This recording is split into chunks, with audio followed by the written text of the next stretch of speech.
अब लोगों की निगाहें उन खास सीटों पर टिक गई हैं जिनके आधार पर पार्टियों की आगे का भविष्य और नेताओं की रणनीति टिकी हुई है। जी हां, हम बात कर रहे हैं उत्तर प्रदेश की मुरादाबाद लोकसभा सीट और रामपुर लोकसभा सीट की। अगर बात करें विपक्ष को लेकर तो 2019 में ये दोनों सीटें विपक्ष की तरफ से समाजवादी पार्टी ने जीत दर्ज की थी, जिसके बाद अब जो है 2024 में इन दोनों ही सीटों पर विपक्ष की प्रतिष्ठा दांव पर लगी हुई है।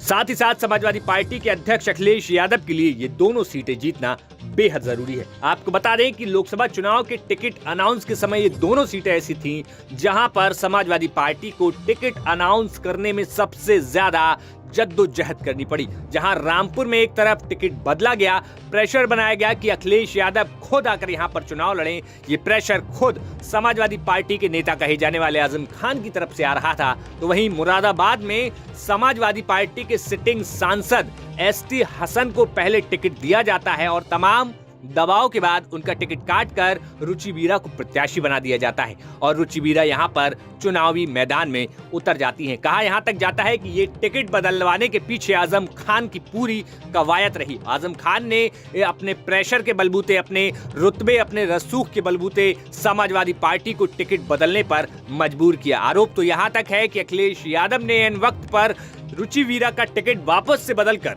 एसटी हसन को दिया था, लेकिन वो जो लेटर है पार्टी का वो एसटी हसन तक पहुंच नहीं सका था, जिसके बाद समाजवादी पार्टी के अधिकृत तौर पर रुचि वीरा प्रत्याशी रही। ऐसे में एग्जिट पोलों की बात करें तो एक्सिस माई इंडिया के एग्जिट पोल के मुताबिक इसके बाद अगर एग्जिट पोल की बात करें तो एक्सिस माई इंडिया के एग्जिट पोल के मुताबिक मुरादाबाद में रुचि वीरा जीत दर्ज करती हुई यहां पर सूत्रों के हवाले से दिखाई दे रही हैं। तो वहीं अगर सर्वे की माने तो रामपुर में भी समाजवादी पार्टी यहां पर जीत दर्ज कर सकती है। समाजवादी पार्टी ने रामपुर से मोहिबुल्लाह को चुनावी मैदान में उतारा, जो कि दिल्ली की जामा मस्जिद के मौलवी बताए गए हैं। आपको बता दें कि भारतीय जनता पार्टी ने यहां पर जो रामपुर की लोकसभा सीट थी वहां पर हाल ही में विधानसभा चुनाव जीते आकाश सक्सेना को प्रत्याशी बनाया। ऐसे में देखना होगा कि आकाश सक्सेना रामपुर में समाजवादी पार्टी को कितनी टक्कर दे पाते हैं। वहीं अगर राज्य की बात करें, फिलहाल सर्वे के आंकड़े सिर्फ एक अनुमान हैं। 4 जून को आने वाले वास्तविक आंकड़े इससे अलग हो सकते हैं।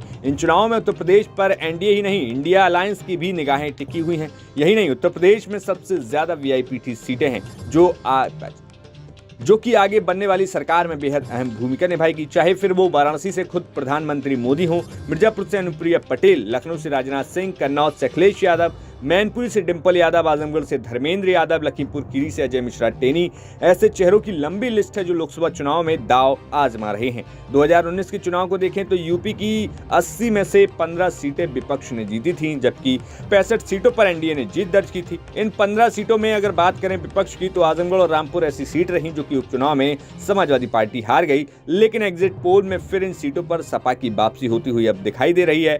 यूपी में इस बार जहां भाजपा ने अपने गठबंधन में यूपी में 3 पार्टियों को साथ लिया, जिसमें अपना दल एस, निषाद पार्टी, राष्ट्रीय लोकदल, तो वहीं विपक्ष में इंडिया अलायंस में सपा कांग्रेस ने मिलकर चुनाव लड़ा। ऐसे में अब ये देखना होगा कि 4 जून को जब वास्तविक रिजल्ट आएंगे तब किसकी सरकार बनती है।